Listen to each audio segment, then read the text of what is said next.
conversations tomorrow are going to be, I am Josh. So not to be elementary, but Ra is an Egyptian god. He is like the primordial father god. Right. Just so everybody knows. Okay. So this is what Ra said. I am Ra, the law of one, though beyond the limitation of name, as you call vibratory sound complexes, may be approximated by stating that all things are one, that there is no polarity, no right or wrong, no disharmony, but only identity. All is one, and that one is love light, light love, the infinite creator. Okay, now that's a good starting point. How did this all start? There's a guy named Don Elkins, Big Dick Donnie. Dick Donnie. He's an awesome dude. These are the dudes I love. I love the dudes who are really smart, who get into the space after being really smart, so they don't start just being crazy. You know, they go slowly weird. Those are my favorite people because they have. You got to walk on into crazy. You can't run into it. Yeah. If you got a PhD, I'm like into your crazy a little more. Yeah. Okay. So Big Dick Donnie was a professor of physics. Was he from Rhode Island? No, he couldn't. No, he wasn't brilliant enough. All right. Okay, keep going on. So Big Dick Donnie was a professor of physics and engineering and a PhD in philosophy. He was wicked smart. This guy, he was pissa. His mom was wicked proud of him. Okay, yeah. Okay. Who left being a professor to pursue weird stuff full time. He used age regression therapy to research reincarnation. So he was big into that space. This guy was into all paranormal things, okay? He was not just into channeling off-world entities. He was into all this, everything. So Donnie came across a crazy guy named Harold at the Ford Motor Company in the Detroit area. And he came across some information that blew his mind, that a group of people were channeling, which was kind of new to him, and they were channeling an off-world entity. And it was possible to make communication with aliens, not physically. Like, you didn't have to have physical contact to talk to aliens. Where did he meet these people? Yeah. In Detroit. Just Randomly in Detroit. Just generally. Oh yeah, I didn't get that specific. Yeah, generally Detroit. Yeah. Okay, Detroit. Weird. Magnolia Street. I don't know. Yeah. So the Detroit part doesn't really matter. So Don sets up his own study with students, with engineering students, right? Let's not get bogged down in Detroit. Details don't matter. Okay. We're gonna get to Bigfoot and weird shit. It doesn't Sorry. matter. Okay. You didn't interrupt me. Let's go. No, okay. you're good, buddy. It's fine. It's good. So they go into deep meditative states to induce channeling, right? Because he wanted to reproduce what he heard this other guy was getting. He was excited about it.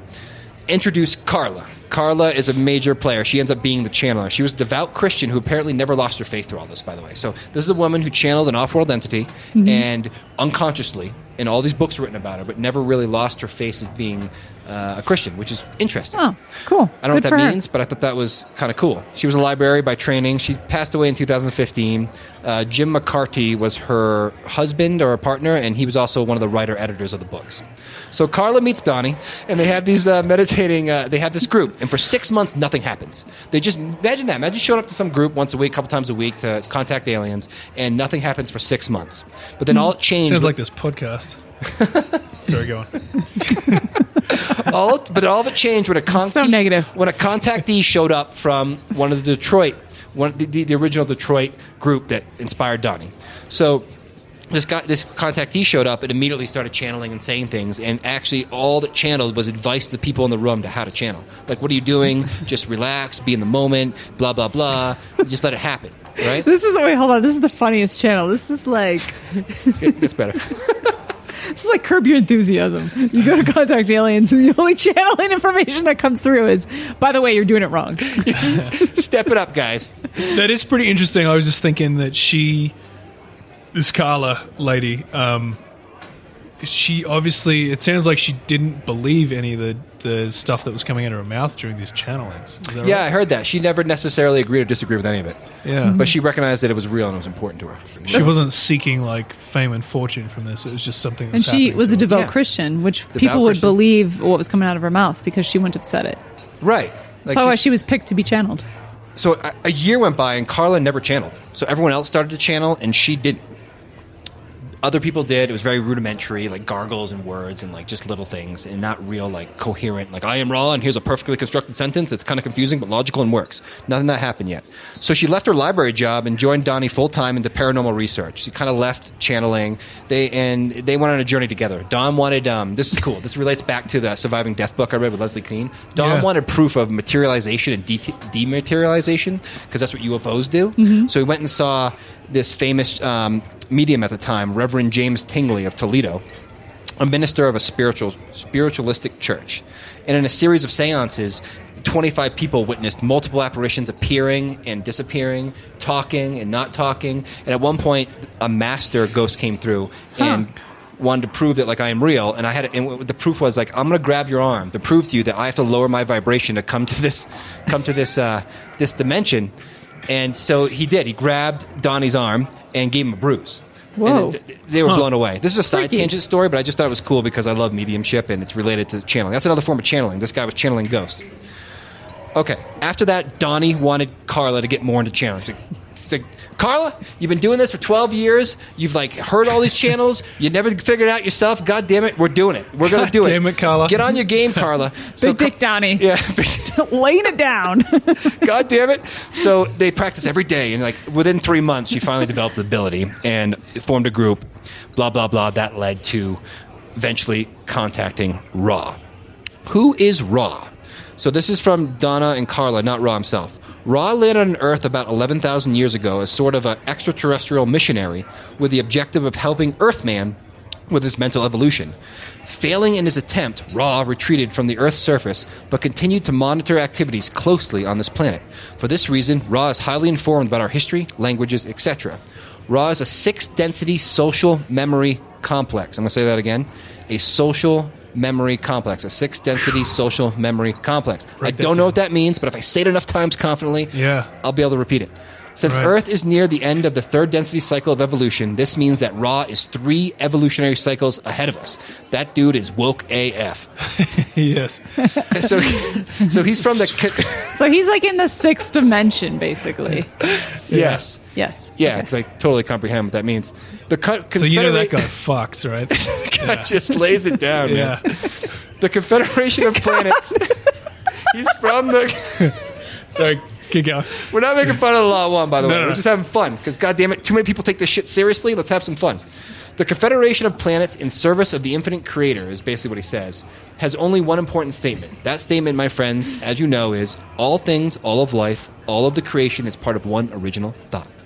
So Ra talks about a lot of things. I'm actually not here really to talk too much about what Ra went into. He literally goes into, like, the nature of life, the nature of the universe, reincarnation, Atlantis, you name it. Like, every fucking question you have, Ra knows the goddamn answer, right? Yeah. But the part about Ra He's the man. that I want to get into before I jump to another entity who actually said something I thought was really interesting and really inspired me and gave me the chills this morning, I want to go into what Ra said about Bigfoot. Yes, What? the questions were asked. All right. Yeah. Wait, that's No. in the Law of One? In the Law of One, there's multiple references to Bigfoot. By the way, and if anybody reads the Law of One, it's super complicated. It's very long. So good luck. Yeah, no, good luck. So this is what Ra said about Bigfoot. I'm going to read it verbatim. Okay. So they specifically asked questions to Ra through Carla, and she would come out with the stuff. Yes. So the first question actually wasn't about Bigfoot, but this is what Ra said. It was a question more about other planets in our solar system that we don't know about. Okay. Ooh. I am Ra. I don't know why that's so funny. I love that he just starts every sentence like that. Just like, oh, I forgot. Sorry. Okay. Yeah. I would love to do that. I am Melissa. All right, now I'm We going to should do tell it you for what 1 week straight and see how long until we have no friends. I am Ra. At one time space, in what is your past, there was a population of 3rd density beings upon a planet which dwelt within your solar system. There are various names by which this planet has been named. The vibratory sound complex most usually used by your peoples is Maldek, which is between Mars and Jupiter. That's what people who talk about Maldek say. These entities, destroying their planetary sphere, thus were forced to find room for themselves upon this 3rd density, Earth, which is the only one in your solar system at their time, space present, I don't know what that means, which is hospitable and capable of offering the lessons necessary to decrease their mind, body, spirit distortions with respect to the Law of One. I mean, whatever. The half of that I barely understand. Man, so really kind of, I mean, I get just listening to what they're saying, but man, it's like talking in riddles. Like, it's right. Well, it's logic, but riddles. It's both somehow. It's like watching, syntax. And it's like how my 5-year-old kid gets from point A to point B. It's like rather than in a straight line, it's like jumping up on here and going around this in circles and then going in here. yeah. It's just like get to the fucking point. But Right. that's because well, because he's trying to translate into a lower density. It's like speaking to an ant. Are you defending I Ra? forgot, Are you defending Ra? I'm defending Ra. I forgot he was super fucking woke. I am Ra. Yeah. All right. And I'm woke as fuck. All right, so question that they asked Ra. Is there any particular race of people on our planet now who were incarnated here for second density? Ra. I am Ra. There are two races which use the second density form. One is the entities of the planetary sphere you call Maldak.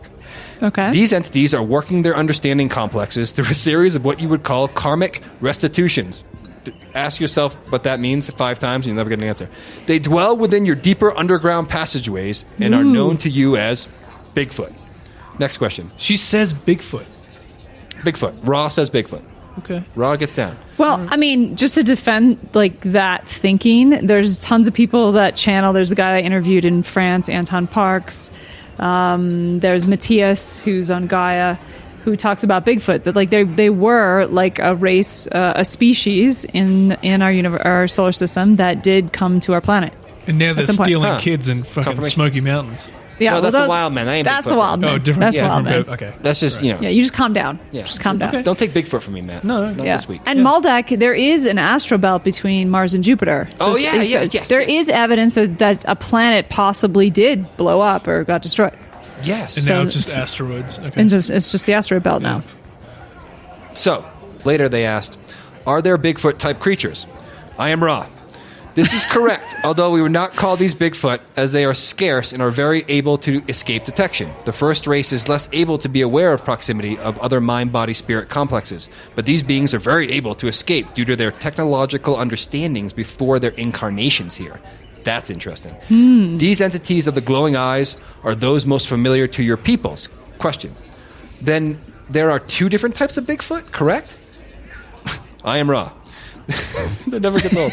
This will be the final question. So I love Ra. He lays a smackdown. I am Ra. This will be your final question. Yeah. I'm tired. Yeah. You answer bothering me. He's just there. There are 3 types of Bigfoot. You will accept that vibratory sound complex used for 3 such different races of mind, body, spirit complexes. The first 2 we have described. Did he really? Not really. The third is a thought form. Interesting. Interesting. So Okay. basically, we created the Bigfoot. Isn't that what a thought form is? Yeah. I don't know. Is that what he... I don't Yeah, that's the kind of definition of a tulpa as a thought form. So, like, we created the Bigfoot? No, I don't know if he's saying that. I think he's saying that thought form is an entity that exists. That there's one form that's not physical. That the idea of it exists. I don't know. I'm interpreting. the Yeah, channel no, well, from- that to me, like a thought form is something that is born of an idea from us, like Slender Man or whatever. You know, it's like And then it Oh, like we're comes. consciousness creators. our consciousness kind of created that. Yeah. and it makes sense that if we, technically we don't really know what or where Bigfoot is or where he came from, all that sort of stuff. But if you hear the word Bigfoot, you conjure an image in your mind of what that is, and I guess that's what he means. Oh, if everyone keeps doing that, they create it. right? Yeah, that's interesting. Yeah. So, Ra is awesome. I love Ra. I love anyone who starts a sentence with their name. I am Melissa. But there was actually another entity that the group experienced before they got to Ra, and other people have channeled too, called Hatun. Hatun, it might be related to the god Anton from Egyptianology. And there's very little information on him out there of like what he actually looks like, but I found a description on some obscure website saying he was a 9-foot being with a supercomputer overseeing Earth's transition. Everyone knows, apparently he's super popular in the universe and everyone likes him. So he's like a super nerd. Yeah. He's just sitting in a computer all the time. Yeah, he's just like, everyone loves this guy. A tomb? He like hangs out. His Hatun. name's Hatun. Oh, Hatun? did I say that wrong? Hold on. No, his name is Hatun. Yeah. So one of the channels from Hatun is I am Gregorius Sirius Hatun, Commander-in-Chief Earth Project Transition, Pleiades Sector Flight Command, Intergalactic Federation Fleet Ashtar Command, Earth Representative to the Cosmic Council and Intergalactic Federation Council on Earth Transition. Wait, You may call me Hanton. hold on a second. He joined way too many clubs. This guy guy's got free That's time. exactly. This is like the space nerd, man. He's like, This is the guy who has to like rattle out their resume because obviously you yeah. wouldn't take them seriously. This like because- this He has a 5-page resume. this guy's like Captain Friendzone. Like he's, you got to be friends with me because I'm so cool. Let me give you all my titles. He spread himself a little thin there, Hanton. All right, so Carla, what she said about Hatan, or whatever how you pronounce it, it's got 2 N's. I don't know. Hatun. Yeah, thank you. Without you guys, I would pronounce everything wrong, so I couldn't even podcast without you guys. So Carlos said that UFOs that are seen in our skies, this will relate in a second, UFOs that are seen in our skies at this time is much like the purpose that we might have in sending aid to disaster-stricken or extremely impoverished countries. It is a desire to be of service. So what is she saying there? This is what I got